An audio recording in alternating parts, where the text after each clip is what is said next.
Oh, Cynthia, I was wondering if you're going to be on in person and you're home. Okay, good. As long as I get to see you, I'm happy. I know. You know what? I ended up waking up a little bit later, but please come next week. I'd love to come there in person. Okay, good. So we're starting with the tefillah.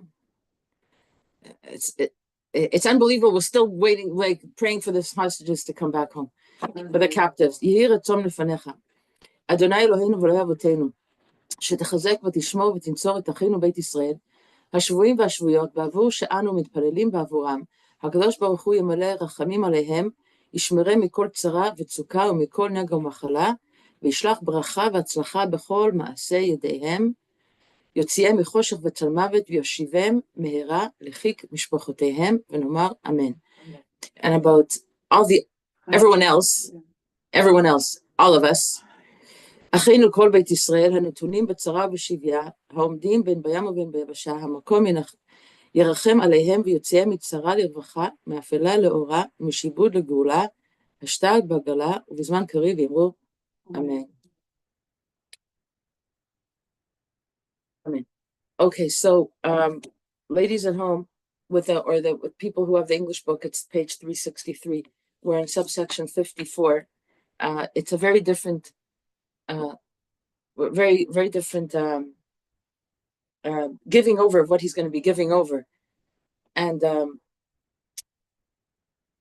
until he gets to his point, it's like stories upon stories. But he put it in his book so out of respect for Techtel, who felt that he had to give the whole legacy of what he's putting down here.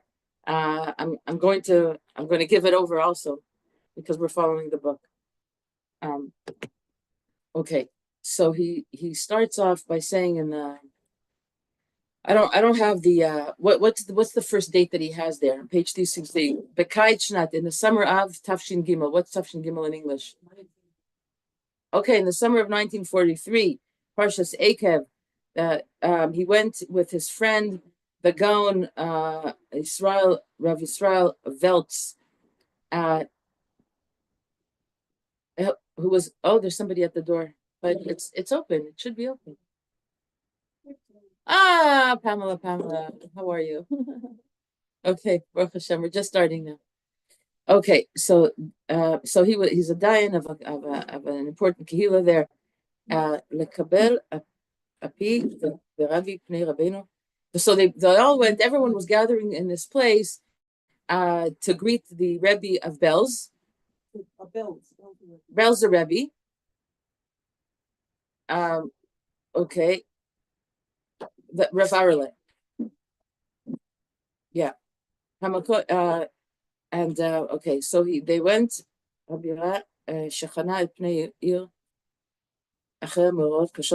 he found himself over there because he had to leave a very dangerous place where he was. Sorry, I have to interject. Yes, please. Because my father got the Belzer Rebbe that visa. Oh. And the Rebbe stayed with my grandfather. Oh. Organized that.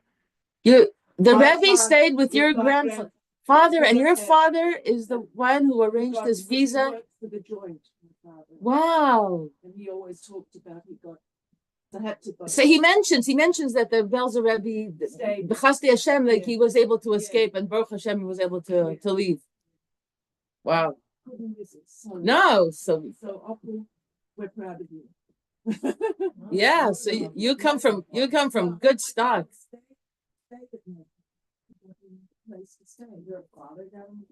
But where? In Budapest. In Pest. In Doha Yutza. Wow, so he's to escape Poland and all that East Poland, but he had to move to different locations so the Nazis wouldn't get him. Right. So he went first to Night Papa, and then he went to other locations. And then he got him the visa to come to Israel. Wow. And then he got him the visa to Israel. He helped him escape to Hungary, and then amazing. And you're the I'm very proud. You're the daughter and granddaughter of these people that did this for him. Amazing. Look what they built here. Yeah. Yeah. Give me half of it. I'll take it. Ward. Look, but you see, it's interesting where you said, look what they built here. And I'm thinking of her father and grandfather, look what they built here. Thank you. And look what I was saying as a result to me. Okay. Okay. Thank you. Amazing. Okay. So going back, so here he says, "B'chamnat Hashem alav nimlat k'ud mitzam yesh," and he was able to escape. The Belzer Rebbe was able to escape from the Polish decrees, and before he v'terem knisatenu lifnei, and before him and his friend who met up in this place to meet the Belzer Rebbe, they met up with other people there.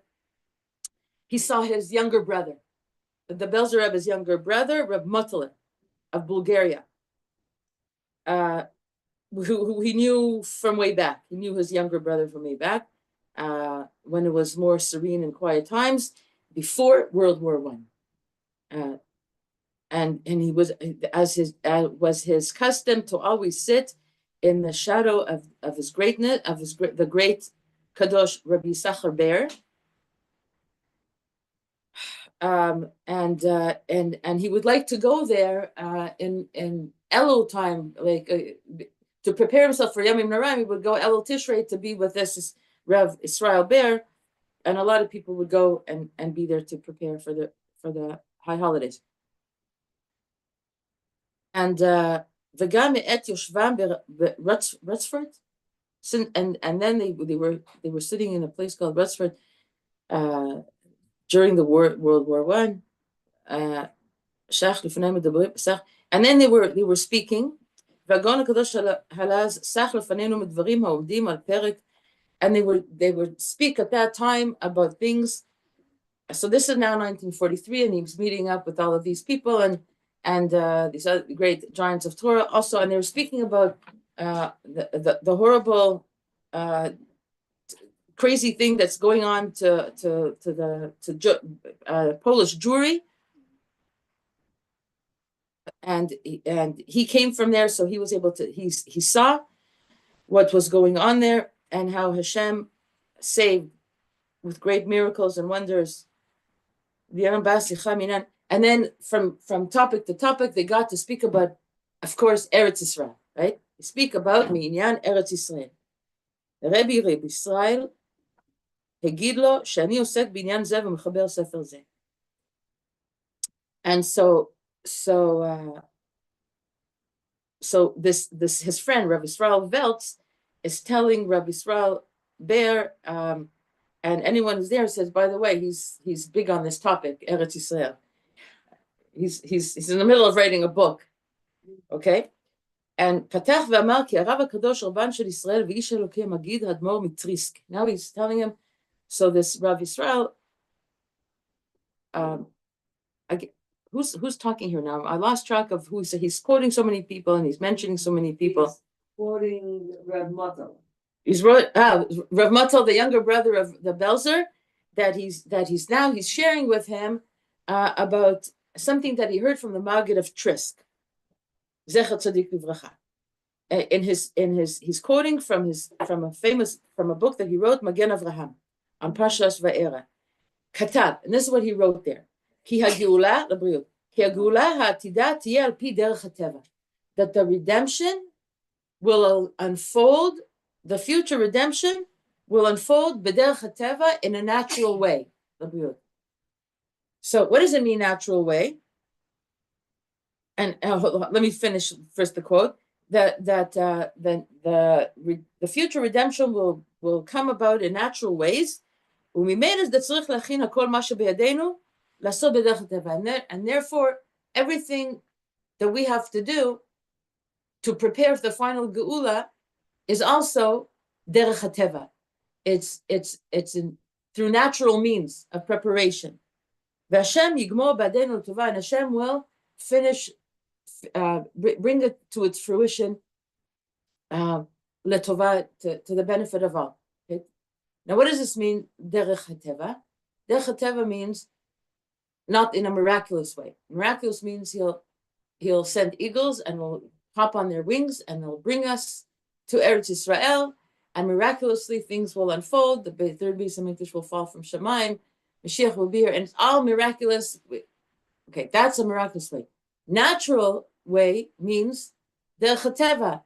You have to think about moving to Eretz Yisrael, and you have to close up shop wherever you are to come to Eretz Yisrael, and you have to prepare all the means to prepare to us, and then you have to prepare Eretz Yisrael for all of the influx of Jews that's going to come naturally. So you have to build the infrastructure of Eretz Yisrael. There needs the roads and all the buildings, all the organizations that will have to receive all the people. There have to be enough apartment buildings, and this is what's so exciting. We see in Yerushalayim, the traffic is ridiculous. You can't rely on any bus anywhere, even the trains, because of all the construction. Baruch Hu v'Baruch Shemo. We're waiting for everyone to come. It's so this is a natural way. It's not like buildings are going to pop up miraculously. People need to be there to construct, there need to be schools, there need to be libraries, there need to be yeshivas, there need to be Talmid Torahs. There need to be agriculture to be able to supply the food for the people of the land. So in all areas of economy and to be able to and sustainability in a natural way, how people are naturally live on the land. And this is what the early settlers of the land were doing. They built the land naturally because, as the Rav of Trisk says, that the redemption is going to come about naturally. Also, another thing about naturally is that it happens a lot slower than miraculous. Miraculous, you go, poof, you're there. And natural takes time. It's an unfolding. We move through time, and it takes time. Okay, you have to build any building. You have to contract an architect and an engineer, and you have to speak to the suppliers of all the materials of which materials you need to go into the building, and you need building architectures, and you need internal architectures, which we met this Shabbos. Me and Judy is, by the way, an internal architecture. But in other, choose the task. Things take time until the building is built. So Eretz Yisrael is going to be built like that also, and the unfolding of the Gula is going to be like that, step by step, and it takes time. It's a natural unfolding of events. But tell me, now Rav Teftel is saying, I'm very sorry that I don't have this book in my hand. I would love to see Rav Trisk saying it from the Sefer, but he's taking Rav Mottel's word for it. Obviously, Rav Mottel is the Belzer Rebbe's brother, so it's a good source. It's good as seeing it in print. But Sali Mochen Sefer Kadosh Hanal B'Yadi Lirot B'Fnim Et Dvarav HaKadoshim. I'm so sorry that I'm able to see from the inside his words of Ne'eman Alai Eduto Shel Harav HaKadosh, but faithful is the words of the Rav HaKadosh of Trisk that said this. וביותר חביב עליי דברי הספר של איש הקדוש הנ"ל, יען כי אני תלמיד מובהק של רבינו הקדוש בעל תשובה יד שלום, והגאון רבן של ישראל בעל יד שלום, שהאדמו"ר מזבנה היה מחסידי טריסק. He says, I'm more, aside from the fact that it's very exciting what he says, because it fits in with his philosophy, but he feels very close to Rav Trisk because he was also somehow, it's a lot of names here, somehow it's a lot of very close to also somebody he was close to Rav, the author of a sefer called Yad Shalom, the Admor of Zavna, who was a chassid of Trisk, that went to him many times to drink from his well. So it turns out that he's a Talmud of Trisk. He's finding anything to find any kesher that he can to the Rav of Trisk, who said these holy words about coming to Israel, and it's going to be natural and not miraculous, because of course the detractors of Rav Teftel is you're going against the whole notion that it's going to happen miraculous, and you're speaking the language of Apikursim, who say it's going to happen natural, and we have to go and actually through our sweat and the brow. What is it? What's the expression? Brow. The sweat of our brow. With the sweat of our brow, we're going to do these things, and so so to find any kesher to this Rav of Trisk, who's so much of a giant, that said something that he on his own, Rav Teftel came to this conclusion on his own, he find any degree of connection to him precious. So he was a Talmud of his. Uvaruch Hashem Shemtzili Goel, and Baruch Hashem sent me a redeemer that I see that follows my shita. Someone great as great as the Rebbe of Tris. Now here comes, he tells like a story, just to for us to appreciate the greatness of who this Rebbe of Trisk was, the Trisker Rebbe. And he says like this. And I'll share with you what I heard from Rav Motele, another Pella story of Trisk. Doesn't necessarily have to do with Eretz Yisrael, but just to appreciate the greatness. Why is he having to tell us this?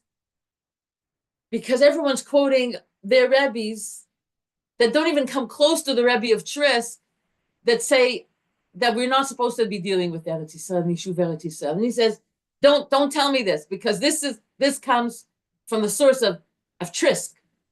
And if he says that your Rebbe cannot be greater than him. Now listen to how great Rav Trisk was, okay? What is breaking for this? Rav Teichel? Yeah.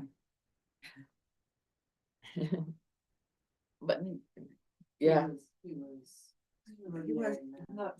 He was alone, and he was alone and just fighting at everyone, and he wasn't going to let all of those people take him off his track. He saw the light. This was his light. This was also his sanity. His sanity. It allowed him to continue. It was his, yeah. It was his. Kept his mind sharp. Okay, so yeah, and it's also his Mesiras Nefesh. He felt like, if I'm going to be going through this, it has to have some sort of meaning. I have to get this out to the Jewish people. She meant it, and people going through a hard time, and keeping away from it. But I know I'm taking it a little. I'm adding a little bit of a layer to it, that he took this as a mission. And if he wouldn't be doing this, it would be a big stain on his neshama. If he's holding on to this truth and he's not sharing it, this is going to save Jews. This is going to save lives, and it's mechazik the mitzvah, one of the mitzvot of the Torah that's so basic and foundational and fundamental, which is Yishuv Eretz Yisrael. There's nothing like doing Torah in Eretz Yisrael. That's the big prize, not Torah, but actually Torah in Eretz Yisrael. And he kept on going, and he wouldn't let anyone get him off. So okay, so let's hear what the story of Rebbe of Trisk. Okay, and Masha Shamadas lesaper me'aviv Rabban Yisrael Rabbi Yisach Haber. So this he heard Rav Motele heard this from his father. From his father, was his father the original Belzer Rebbe, Yisrael Ber? I don't know. There was a lot of them. I don't know when There's a book of the Zadie. I don't know. I don't know the dynasties of Belz. I don't know. But in any way, but he's quoting that he heard, that he saw this in a sefer that his father wrote, Me'aviv Rabban Shel Yisrael, Rabbi Yisrael Isachar Ber of Belz, okay? And there he speaks about the greatness of the Rebbe of Trisk. And this is a story that he tells, okay? That the Maggid of Trisk was one time in Krakow, and there was a woman that came.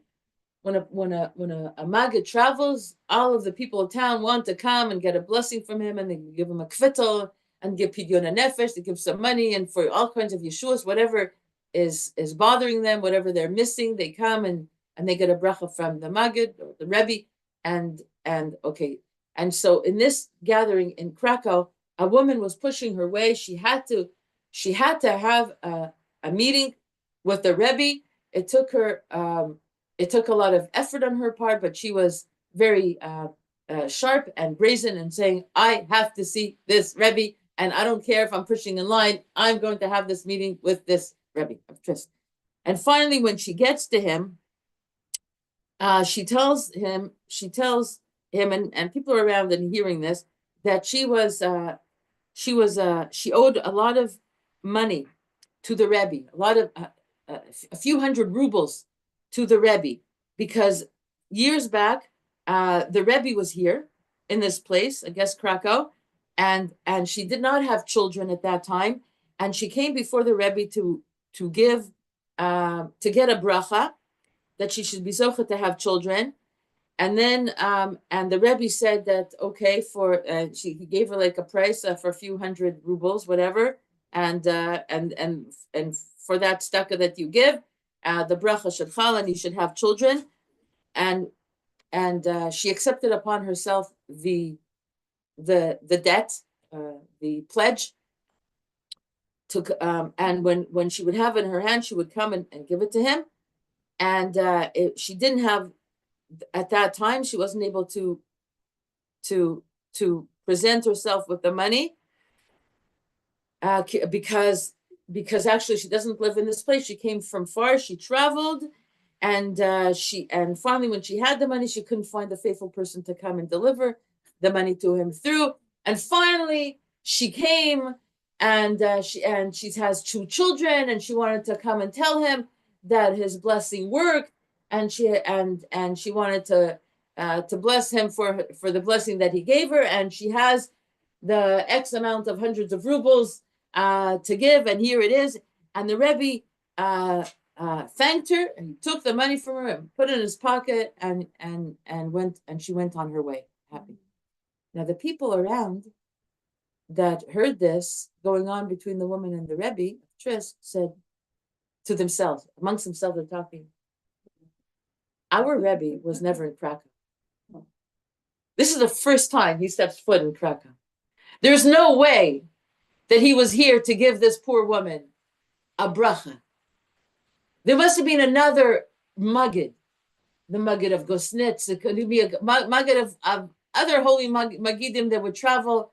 And how did the Rebbe of Tris pocket money that was clearly not from his bracha, nothing to do with them? He never saw her before. He saw his bracha. And they were like in shock, like a commoner, like a common thief to take money from a woman like that and pocket it. And because the Triska Rebbe was a Triska Rebbe, he caught wind in his mind of what they were saying. He was saying, let me tell you a story.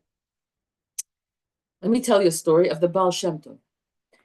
That in the time of the Baal Shem Tov, there were 2 Avrechim, 2 Talmidei Chachamim, that fell on that were really very destitute, poor. Talmidei Chachamim that were poor, and they couldn't support their families. Until one of them, like they're good friends, and one of them came up with a scheme, how to make money. That the reputation of the Baal Shem Tov went far and wide at this point. And everywhere the Baal Shem Tov went, people would gather and give him pidyon nefesh, and he would give blessing. Pidyon nefesh is the money they give for the bracha in lieu of their nefesh. It's a thing, and it's a kosher thing, and it's a correct thing to do. But there's a lot of shysters out there that pretend that the Baal Shem Tov are not the Baal Shem Tov, and they get people to give them, like today in Israel, they call them babas. They're not the Baba Sali, but they pretend they know a little bit of Kabbalah. They can read a few things, and they have some intuition, and then people just come and throw money at them, and they're not as kosher as they seem. Beware of Babas, okay? So you're a Baba. I'm a Safta. Baba is baby in Hungarian. It's a name that they give a little kid. Oh, I guess I'm the Baba of the family. I'm the little sister. Booba. That's where Booba comes from. Look at that. You learn something every day. Okay, in any case, in our story, one of them says to his friend, listen, temptation is far and wide, but not everybody saw the Baal Shem Tov, what he looks like. Let's one of us pretend that we're the Baal Shem Tov, and the other one will pretend to be the Gabbai of the Baal Shem Tov. And before we'll travel from place to place, from village to village, and we'll send word before we come. We'll send like runners and we'll put like flyers on trees. The Baal Shem Tov is coming to town, and in a certain date, and everyone should come and receive their blessings. And and that's what they did. They went from place to place like that. One of them, and his friend agreed. He says, wow, that's an amazing idea. We could really make an honest living like this. An honest living. Can make an honest living like this. We don't have to work hard begging for like puta, like this, like the money will just come to us. And so one of them became the Baal Shem Tov, the other one became the Gabbai, and people were just like coming with their stories of my husband is in prison, my son, my children are like whatever, health problems and shidduch problems and whatever problems you can think of, you name it, they come and line up to receive the blessing of the Baal Shem Tov. And he gives them the blessing, they take the money, and they move on. But the weird thing about it is that eventually they heard that every time they gave a blessing, that actually the blessing came true. It's like the power of the blessing worked. So whoever needed to leave prison, left prison, whoever needed a child got children, whoever needed health came to their health, etc., etc. And then because they were Talmidei Chachamim, and they got to this point from a destitute place, not because they're really criminals, even though this was a criminal act, but at a certain point, it's interesting, because their bracha worked, they thought, oi, we have really given over our soul to the Satan because he's helping us out here. There's no way you're the Baal Shem Tov, and neither of us is the Baal Shem Tov here. And if the blessings are coming true, it means the other side is helping us to fool these people. And this led them to regret and do tshuva. And they said, but then it brought them to a different thinking. Like, if we're shysters and we know that we're not the Baal Shem Tov, we're not the real thing, maybe the Baal Shem Tov also is not the Baal Shem Tov. Maybe the Baal Shem Tov himself is just a pretend. Just like we were able to give all these blessings and it's not coming from a Kedusha place and we don't want any part of the non-Kedusha place. Maybe the Baal Shem Tov Chas v'Shalom is also there. So they decide to travel to the Baal Shem Tov. And they travel to the Baal Shem Tov, and they're there in his audience, and he sees them, and he's the Baal Shem Tov. He's the holy Baal Shem Tov. And they don't need to speak. He just needs to give a whiff, and he needs to see them. And he knows exactly what they've been through. And he says, I'll tell you a story. I'll tell you a story that happened to me. There was a group of people that decided to pretend that they are the Baal Shem Tov. And they would go from place to place and give brachas. And it's a whole group of them. And he wasn't really speaking about this specific people, but it's the same story. And everywhere they went, brachas came to them. The people came, they gave them money, gave them brachas, and the brachas worked. And I want to tell you that the reason that their brachas worked was because I came into this world to fortify faith in this world, emunah, to give people chizuk. And when I heard about these people, when it came to my attention that there are people, imposters, that are going around with my name to be able to get money, but and I was really horrified by it, but I knew that the great chilul Hashem and the great brokenness that would come to people as a result of the broken faith that they had in the Baal Shem Tov, that he ended up being a shyster. Because people won't understand that they're not the real thing. So I lent them from my power of bracha, that whatever any person that came to them for a bracha, their bracha should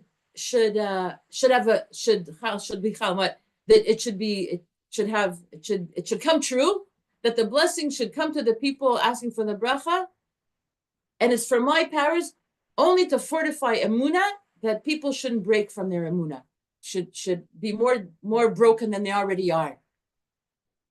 And so every bracha that they gave wasn't from their mouth, it was from my power. And then the Rebbe of Trisk stops the story and he says, this is the exact same thing that happened to me. I knew about these two people, that they were going around like the Baal Shem, like pretending I also had a story similar to the Baal Shem Tov, that there was a certain pretend Maggid that was going around telling people that he was the Rebbe of Trisk.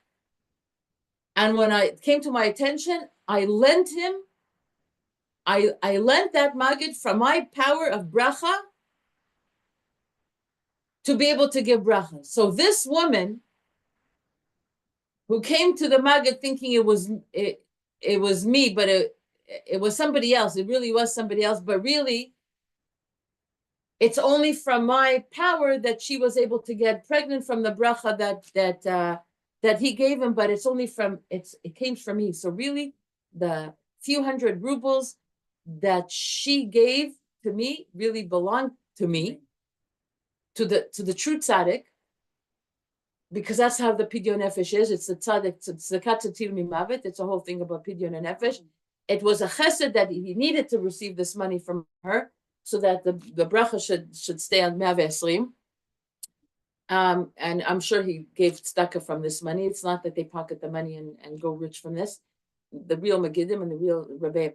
And then the Rav Motel, who was telling the story of Rav Trisk, he says it from his source, that the Rebbe of Trisk really was on the level of the Baal Shem Tov. That this is what they said of the Baal of the Rebbe of Trisk. That the Trisk, Rav Trisk, the Trisker Rebbe really was on the madrig of a Baal Shem Tov, and he was able to do that. So this story, Rav Techtel is telling, just to be able for us to appreciate the greatness of Rebbe of Trisk. So if the Rebbe of Trisk, is saying that the future redemption will come through natural means, and all of that what that implies, he knows what he's talking about. He's a Baal Shem Tov speaking. Mm-hmm. And what does the Baal Shem Tov mean? It means the master of the good name, the master of the name of Hashem. He's plugged in. He's plugged into the Shem Tov of Hashem to be able to bring all these brachas about. Okay, so here we go.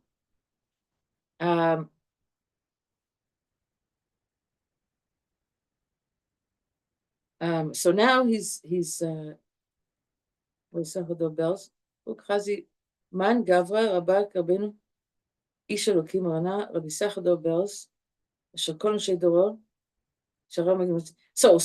who says about the Rebbe of Trisk that he was like really mamash on the level of a Baal Shem Tov?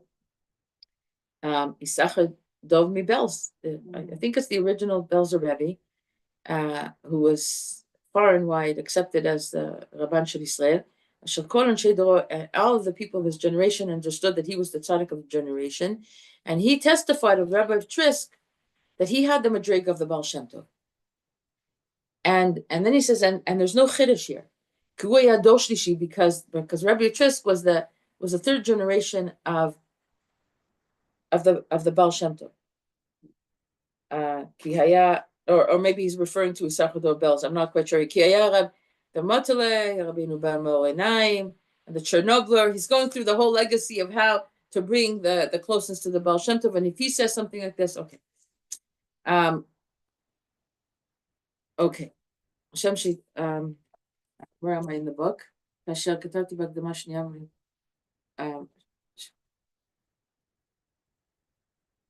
It's going on more about the Rebbe of Trisk.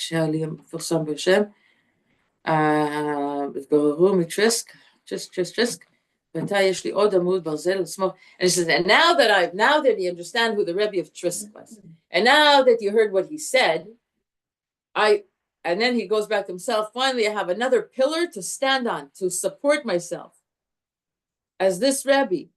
And the V'zot Yahived, this expanded me in an expanded measure to continue to learn about Eretz Yisrael and to speak about this in public, about this shita, Bezrat Hashem, leman kvod shmo v'leman kvod mutenu k'dusha, for the sake of our nation, the need to learn about this very important mitzvah called Yishuv Eretz Yisrael. So he's hanging on this. Okay, וידעתי בטח שאלמלא היו יודעים המון ישראל וגם, and he says, I also know, we're in for people following in the book, I think it's the second to last paragraph of this chapter. וידעתי בטח, and I knew שאלמלא היו יודעים המון ישראל וגם אפילו תלמידי חכמים שכל מה שהבאתי פה לא היו נמצאים בינינו קטני הדעת כאלו לאמור שאסור לדרוש ברבים, או שאסור לשמוע דרשה כזו שדורשים מעניין יישוב בגן הרצל. הנה טעם, כתוב לבם, פוגמים. Okay, says, and I know for sure that if all these, the sweet Yiddish that come to me and tell me it's usher to speak about the Yishuv Eretz, it's usher, right? If they would know, if the multitude of the Jewish people would know, and even the Talmidei Chachamim, from everything that I brought here so far in this book, there wouldn't be anyone left, Katnei Hadat, small-minded people, that would say that it's asur, that it's prohibited to speak about, to make it prohibitive to speak about this, about Yishuv Eretz Yisrael in public, that without their knowing, and without their knowing and from their innocent hearts, they are pogmim vepogim b'kvoda shel ha'eretz hakdosha. They are bringing blemish. They are damaging. They're bringing damage and blemish to the honor of our holy land. And in this mitzvah of the 613 mitzvot, and they're failing without their knowledge, without their knowing how much they're failing in one of the 24 matters that the Torah says that whoever prevents his friend from speaking about a mitzvah, okay, that in Hilchos Tshuva of the Rambam we say the punishment from that is karet, is maze karet, to be cut off from the, I forget what the English word is, you have that in the paragraph. כל המונע את חברו מדבר מצווה כמבואר ברמב"ם הלכות תשובה ובשולחן ערוך excommunication. ומה גם, well that's חרם, but okay, ומה גם במצווה מגדולת הערך כזו ששקולה כנגד כל התורה כולה בספרי המוטוב. And so this is one of the things that bring about excommunication. One of the 24 things that are, and to prevent a Jew from speaking about a mitzvah, if they would only know the damage they are doing to their souls, to themselves, and good that they're preventing from Am Yisrael.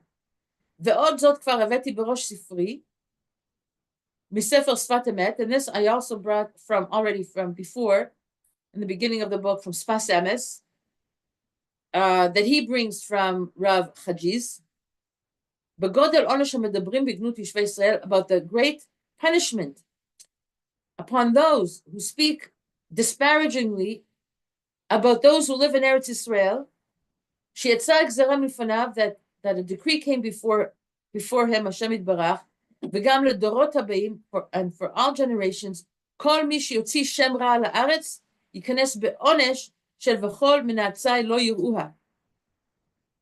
That in any generation, anyone who speaks badly, who gives a bad reputation to the land, will come into a punishment of what's written in Bamidbar, v'chol menatzai lo yeruah. Everyone who speaks badly of me, of Eretz Yisrael, lo yeruah, will not come to see her, will not be able to partake of her goodness, will be punished and will not come into her. Ayen Sham, dechtav dekiya la'atid, that this is speaking about the future, about each and every generation. When anyone in any generation that will speak against Eretz Yisrael, they will come into this punishment of the miraglim. They will come into the punishment of the miraglim. And of course, the punishment of miraglim was they wouldn't step foot in the land. You lost it. You're going to die in the desert, in the wilderness. Od ma she'aveti mibal Chesed Avraham. It's going to quote now from book Chesed Avraham, LeAvraham. and from a Sefer Nachlal Yisrael that they bring from the part Midrash Tanchuma, and Shelo Haya Yachol Oto that generation of the Meraglim couldn't taste from the fruit of the land anything. That, you know how goodly the taste of the fruits of Eretz Yisrael is, because they had in their mind to speak disparagingly against Eretz Yisrael, to speak Lashon Hara, horrible things about Eretz Yisrael. The taste of their fruit, they couldn't even taste it. The punishment was their taste buds. Their taste buds got punished. Amar Rabbi Akiva, kshayu megalim lehem hatagarim hasal haba miperot haaretz. So anyone who believed the Meraglim were also in the Meraglim brought fruit. And anyone believing in the Meraglim, when they brought the fruits of the land of Israel to them, kshayu megalim lehem hatagarim hasal haba miperot haaretz hayu meitim. When they would reveal to them the fruit of the land that they brought, they would die. If any one of these people, as it says, of this generation should see the goodly land, no, they will die. They will not see the good land. Any good that comes from the land, comes from land, they will not be able to partake of it. Puk chazi. Come see. What Rabbi Akiva said. That any good thing that came from the land, God stopped it from reaching those people. Stopped it from reaching those people who spoke badly about the land and its settlers.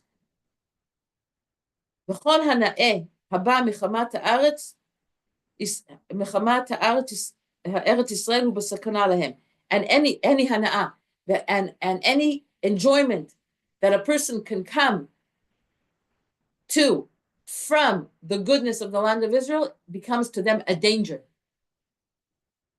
This is so deep. We're just coming out of Hanukkah, and we're supposed to only look at the candles and not use the candles, and not for anything, because using tzabal v'kedusha is an avera. So if you're going to, this is what's coming into my head now. If you're going to see the land and speak badly about it, don't you dare use it. You don't have any right to benefit from it. You lost your right to benefit. You cannot be users. And the Hanukkah lights come to teach us not to be users. It's the light of the neshama should enjoy it. But if you're not on that level, the analogy to the Hanukkah can stop there, but whatever, it goes deep. But what, you wanted to say something? It's okay. It's okay? Well, Cynthia. Out here in internet land. Yeah. So it reminds me actually of like the sin of the spies. Okay, because they spoke Lashon Hara about the land, and what's interesting is that in the sin of the golden calf, it was like only those who participated died, but in the sin of speaking Lashon Hara about the land, everybody who heard it and believed it died. The whole generation died in the desert. Right.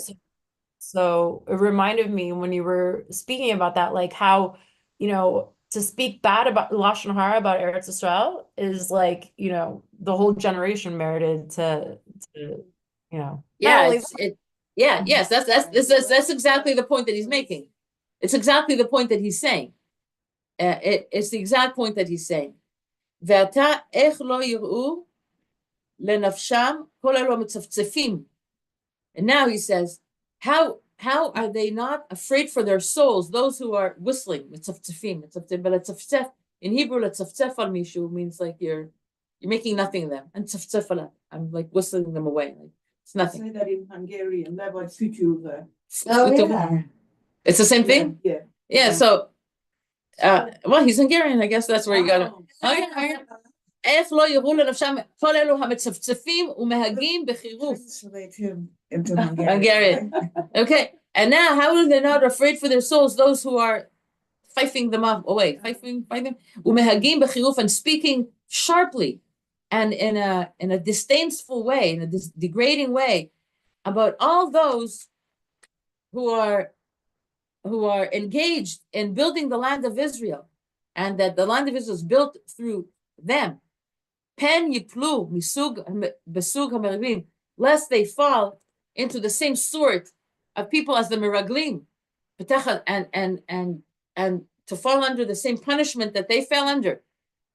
The meraglim. כמו שאמר הגאון רבינו משה חג'יז, ורק זכות אחת יכולני ללמוד עליהם. And if I have to, because he really cares about these people. I feel so sorry for them. He's trying to wake them up, so that they shouldn't fall into this horrible punishment of the meraglim. And he's saying, and so he's looking for some sort of zchut to be able to redeem them. What kind of zchut can I say about all those people who speak badly about the land of Israel and its settlers? The only zchut I can come about them to say is she'inam yudim, that they have no idea what they're talking about. How deep and far these words, their words, reach. V'hi lahem kishgaga, and it's for them, it has to be as a shgaga, an inadvertent sin, a sin that they don't know that they're committing. Hotza hayotza milifnei hashalit. Aval me'ata yishma'u v'yiru v'lo yazidun lasot. But now I'm coming to teach, to open up their mind. They shouldn't be holding in this place of shgaga, to redeem themselves and to correct their thinking about this. May Hashem have mercy of all the sins. Okay. Is that Hashem? You know. Why were people in that generation speaking that? Like, what were they saying? Oh, so this generation of the Holocaust, because who was building the land in a big part at that time were non-religious people. We're not religious.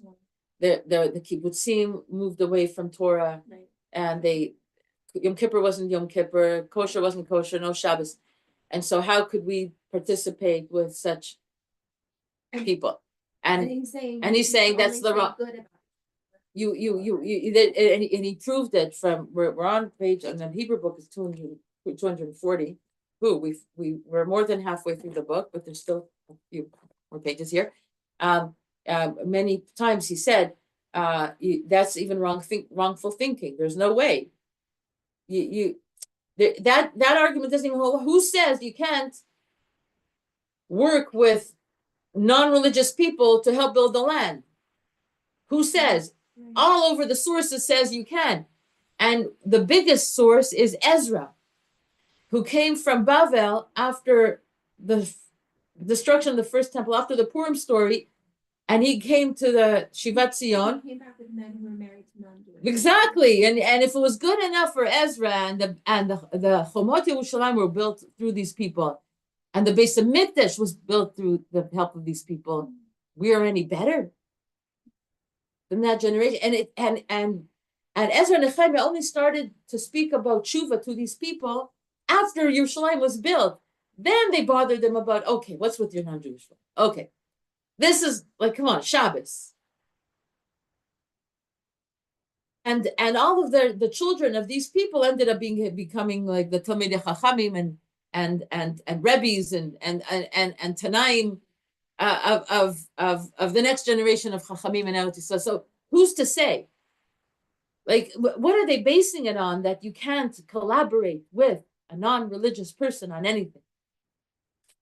So there's several pages and chapters that he devoted just to that, dismantling that argument completely. And so why are people saying it? Because they hear something, and then it's painful, because he says so.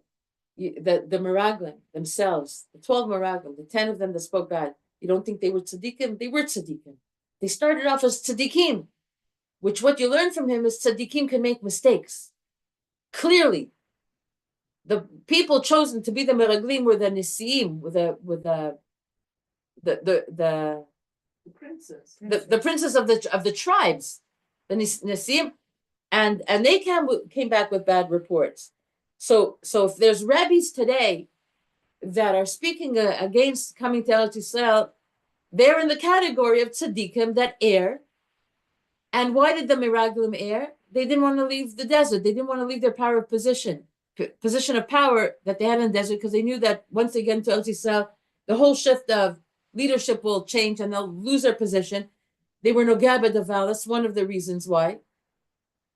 And the Rebbes who were holding court in Europe, it wasn't all from a pure place. It was like, why do we have to move there? So we have our courts here, we have our yeshivas here, we have our parnasa here. We're going to upset all this to go to a land that has nothing. It's very painful things. It's the same argument today. And it's the same argument today. And Bezrat Hashem, our learning here, however small our group is learning here, it should just be. It's in the air. It's spreading hard at long and wide. And thank you to Cynthia, who is making these shiurim go public on YouTube for anybody who hears. So now I have to, from Cynthia, how do we summarize this class so I can put it as a description that when people will Google things, it'll pop up on their whatever algorithms or whatever word you use for such things in search engines. What would be the summary of this? Milmart is coming to Eretz Yisrael. What did you say? Milmart? What's Milmart? It's a takeout place in New Oh. York. Oh, come to Israel. It's like we get Milmart here. You have everything. Yeah. Okay, Well- Cynthia, you want to go for it? Okay. Really about, because like I guess like the theme was like about speaking poorly about Eretz Yisrael, and not being like misplaced knowledge. Okay, but I need. Okay. I know. We need a title. So, I would say don't be gullible. Don't listen to the leaders. oh, okay. No, it has. Don't be. The main point was Lashon Hara about Eretz Yisrael. Yeah. I'm looking for a tagline. What would be the summary tagline of this shir? Okay, so the main point is leaders can be wrong, but also, but the main point is don't speak Lashon Hara about Eretz Yisrael. Don't So- speak poorly about Eretz Yisrael, but then think that you can benefit from it or something. Okay. Maybe. Okay. So how would we say that in an elegant way? Who's good in English here? I'm so bad at this. Hashem is calling us home. Hashem calling us home. He's calling us home. He's been calling us home for generations. Time to listen. Or maybe why speaking badly about Israel was mistaken by Jewish leadership in Oh, how about the sin of the spies all over again? Yeah. How's that? That's Yeah, a good but- one. yeah, that's This- good. The sin of the spies all over again. Do not speak Lashon Hara about Eretz Yisrael. Sin of the spies, the sequel. Hopefully it's the last one, you know. Bezrat Hashem. Okay, thank you all at home for joining. Thank you so Thank much. you. Next week, I hope to be there in person. Bezrat Hashem. Thank you.